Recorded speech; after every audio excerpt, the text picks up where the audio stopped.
Today is December 8th.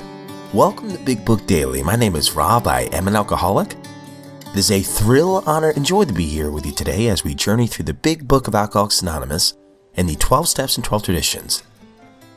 At the Big Book, we're going to continue our journey through Chapter 10 by reading To Employers, page 143 in the first half.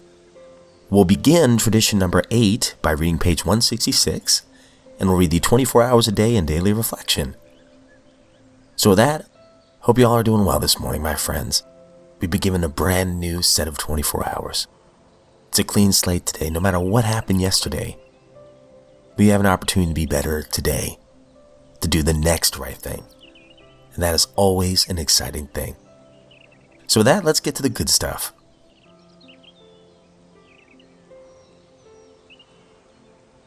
Alright, my friends, we're on Chapter 8, page 143. We are going to read the next paragraph. If your man accepts your offer, it should be pointed out that physical treatment is but a small part of the picture. Though you're providing him with the best possible medical attention, he should understand that he must undergo a change of heart. To get over drinking will require transformation of thought and attitude. We all had to place recovery above everything. For without recovery, we would have lost both home and business.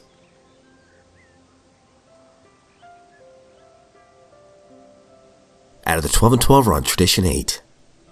Alcoholics Anonymous should remain forever non-professional, but our service centers may employ special workers. Alcoholics Anonymous will never have a professional class. We've gained some understanding of the ancient words, freely ye have received, freely give. We've discovered that at the point of professionalism, money and spirituality do not mix. Almost no recovery from alcoholism has ever been brought about by the world's best professionals, whether medical or religious. We do not cry professionalism in other fields, but we accept the sober fact that it does not work for us. Every time we try to professionalize our 12th step, the result has been exactly the same. Our single purpose has been defeated. Alcoholics simply will not listen to a paid 12-stepper. Almost from the beginning, we have been positive that face-to-face work with the alcoholic who suffers can be based only on the desire to help and be helped. When an AA talks for money, whether at a meeting or to a single newcomer, it can have a very bad effect on him too. The money motive compromises him and everything he says and does for his prospect. This has always been so obvious that only a very few AAs have ever worked the 12th step for a fee. Despite this certainty, it is nevertheless true that few subjects have been the cause of more contention within our fellowship than professionalism. Caretakers who swept floors, cooks who fried hamburgers, secretaries in offices, authors writing books. All these we have seen hotly assailed because they were, as their critics angrily remarked, making money out of AA.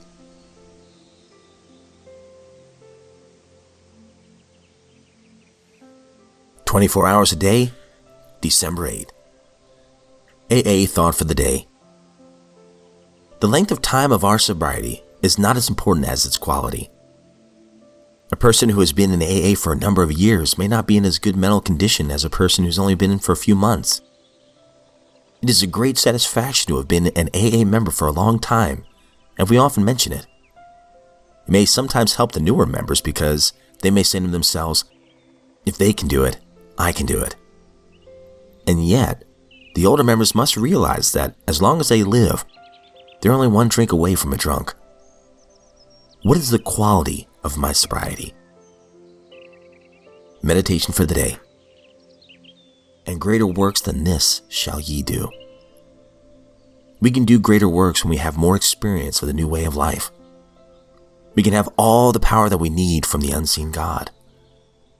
We can have His grace, His Spirit, to make us effective as we go along each day.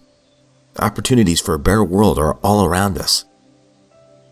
Greater works we can do, but we do not work alone. The power of God is behind all good works. Prayer for the day. I pray that I may find a rightful place in the world. I pray that my work may be made more effective by the grace of God.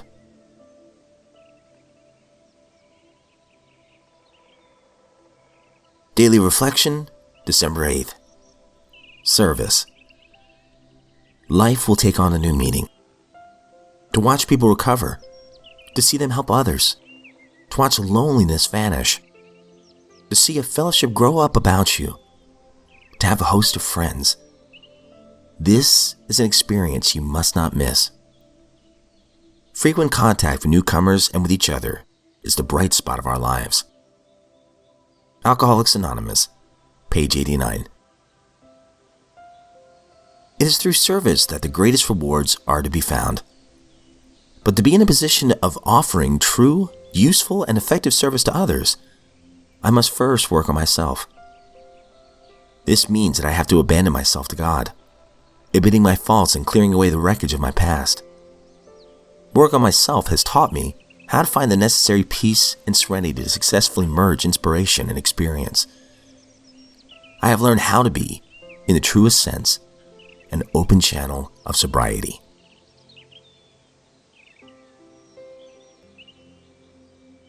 All right, my friends, that concludes today's reading. It's some great stuff as always. And I should have said this at the beginning of the episode, but sorry for my voice. I'm still recovering from a little cold here, so sorry if I sound a little sniffly today. But going back to the reading, I love the daily reflection.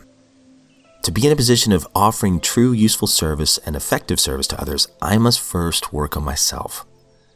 This means that I have to abandon myself to God, admitting my faults, and clearing away the wreckage of my past. Work on myself has taught me how to find the necessary peace and serenity to successfully merge inspiration and experience. Again, it always makes me think of to make whole, be whole. How can I ever show anybody else love if I don't love myself? If I don't look in the mirror and accept who I see? And how do I get there? By righting all the wrongs that I can. By taking that moral inventory. The bad and the good. For me, by confessing this stuff to a trusted friend. Righting my wrongs, whether directly or indirectly, and working it every day. It's like one of the other readings said, I think it was the 24 hours a day. This is, doesn't matter how much time goes by. I mean, I guess it does and it doesn't, when you get a lot of sobriety under your belt, you know how good it can be, right? But for me, it's something that I have to work every single day because I rest on my laurels. It's kind of like being on an escalator, right? And I'm walking upwards on a downward escalator. If I rest on my laurels and I stop walking and trudging, I guess you could say, that escalator is going to take me down. And before long, I'm at the bottom again. So I have to keep trudging every single day. But it's a trudge that I'm willing to do because it's a great life. Sobriety for me has been the answer for everything I've ever wanted in life. And the answer to things I didn't even know I wanted in life. I've gained so many more things through sobriety than I ever thought possible. But it's that old saying, right? It works if you work it. So I gotta work it today. And I'm more than willing to do so. And it's an honor to do so. And it's also an honor to be here today. As always, I don't speak on behalf of AA or NA or Al-Anon or any other sector. I am just a friend in this lifeboat of recovery, and I am thrilled to be here. If we're given another set of 24 hours, I sincerely look forward to seeing you right back here tomorrow.